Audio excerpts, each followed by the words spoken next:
Live from Fargo and serving you on TV, online, and on the go, this is Valley News Live at 5. We begin tonight with breaking news. Residents are finally heading back home after being evacuated from their homes because of reports of gunshots in a Moorhead neighborhood. What happened? A woman shot herself inside a garage in South Moorhead around 2 and is now in the hospital. It all happened on 34th Avenue and 14th Street. And that's where we find Valley News Team's crime and safety reporter, Nicole Johnson. Nicole, what happened?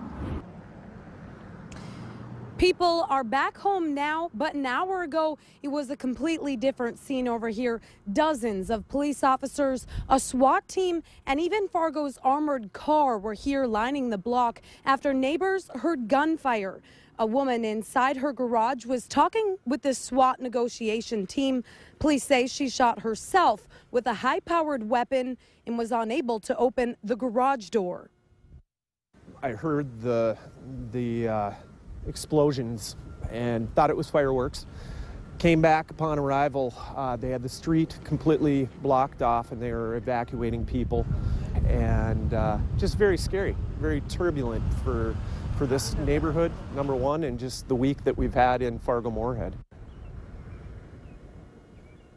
Police say they used an armored car to go into the garage and get the woman out. She was taken by ambulance to the hospital. Her condition is unknown. Reporting in Moorhead, Nicole Johnson, Valley News Live. Nicole, thank you. Now stick with Valley News Live and valleynewslive.com for updates on this story. And more breaking news for you now. 2 teens are dead. 2 are still being cared for after a car crash south of Fergus Falls this morning. Now, 3 of those students attend in Park Christian School in Moorhead. 1 is from Mississippi.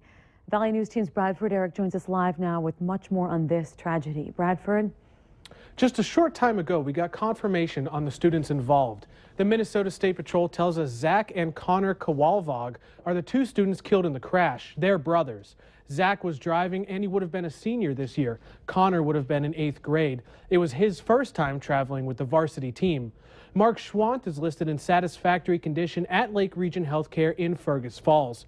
Sources say he is the youngest of 5 brothers and that he suffered a punctured lung and a broken leg. And Jimmy Moten suffered head trauma during the accident. He was transported to Sanford Health here in Fargo. We're told Moten is from Mississippi and his mother is considering moving to Moorhead. These 4 students were heading to a basketball tournament in Wisconsin when the crash occurred. The crash happened just south of Fergus Falls near Dalton, Minnesota. Investigators say the truck they were in hit the shoulder, overcorrected, and then rolled in the median, ending up on the other side of I-94. People at the school said Park Christian is a close-knit community, making this tragedy even harder. Moving forward, school officials say they understand grief is different for every person, but that the school will be there to support every one of them. I was recently talking with a student and we talked about how grief will come in waves. You know, that seems like you're okay and then the next day comes or something reminds you of those involved or the situation, and just kind of take it a day at a time. A prayer service will be held at 6:30 tonight at the Lighthouse Church to honor the students who died. There will also be a memorial service at 7 o'clock at the school. Jimmy Moten's mother is expected to be arriving here in Fargo sometime tomorrow morning. Stephanie? All right, Bradford, what a tough day for those families and everyone involved. Now, we're told these young men were wearing their basketball shirts when the crash happened, and they were representing what they loved to do. Now, coming up at 6, hear more from school officials about how they plan to move forward with this tragedy. Now to the latest on the 2 murders in North Fargo. Police have charged 35-year-old Ashley Hunter with 2 counts of murder. Hunter turned himself in this morning. Hunter is accused of violently murdering 45-year-old Clarence Flowers yesterday and a 25-year-old man this morning. Hunter has had an extensive criminal record that includes assault and theft. Fargo police are planning to hold a press conference tomorrow at 10 a.m. to explain much more about these murders and the victims. Valley News Team's Ashley Bishop joins us live now to give us some more insight into who Hunter's first victim was. Ashley? Family and friends of Clarence Flowers say they are shocked to hear their brother is gone. Mitchell Spitzmiller considers himself as close as family to Flowers and is shocked to hear this happened in Fargo. I'm very shocked. I am actually mortified, honestly. To think of this could happen to a guy like that what else could happen around here? It seems like everything's going downhill recently. Spitzmiller has known Flowers for the past year, considers him a good guy, and hung out with him early Monday. We were really good friends, but when I had a moment where I was screwing up, he had no problem coming in there and putting me back on the right path with their occasional big brother back to the head. Police have confirmed that Ashley Hunter and Flowers knew each other. Spitzmiller said that Hunter and Flowers had a dispute in a parking lot just weeks ago. Oh, I didn't even know what the heck Ashley's problem was. And, oh, I really can't say what I want to say.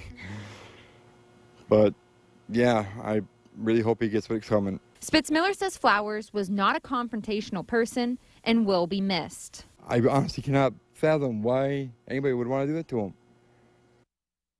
Arraignment has been set yet for Hunter. Steph? All right, Ashley, thank you. Now, the scene of the second murder is a home owned by the Fargo Catholic Diocese.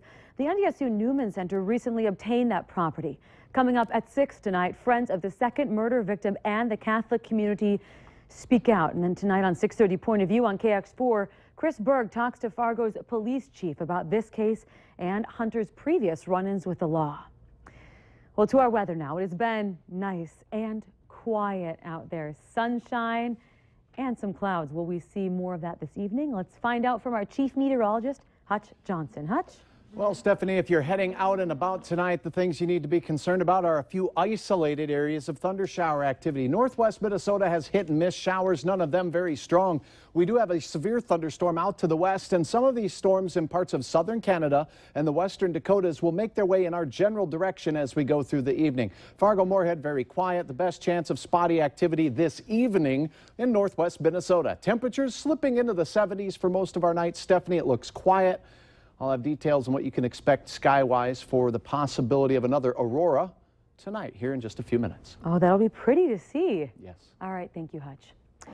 Well, we also have some new information tonight regarding the job of suspended West Fargo teacher Aaron Knodel.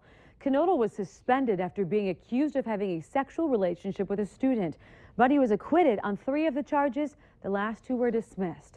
The Education Standards and Practices Board is considering Knodel's employment status and will discuss the matter at its August 3rd meeting. A 74-year-old man is dead after being hit by a tire that came off of a dump truck. Police responded to the crash on June 17th at a residence in the Bacchus area. The victim, Charles Lim, was transported to a St. Cloud hospital, but he died there. The driver of the dump truck, Bruce Eveland, was uninjured and was unaware the tire had come off. Owen Skoji's attending physician believes that an accident could not have caused the injuries that ultimately caused that baby to pass away. That's according to a search warrant issued by the state. Now, Owen was found unresponsive at a West Fargo daycare earlier this month and later died from what authorities are calling blunt force trauma to the head. In the document, that same doctor says the injuries were occurred around the time of the 911 call earlier this month. Doctors say they found fractures to Skoji's head and damage around the eyes, with a CAT scan revealing blood around his brain, both from the recent incident and possibly from an older situation.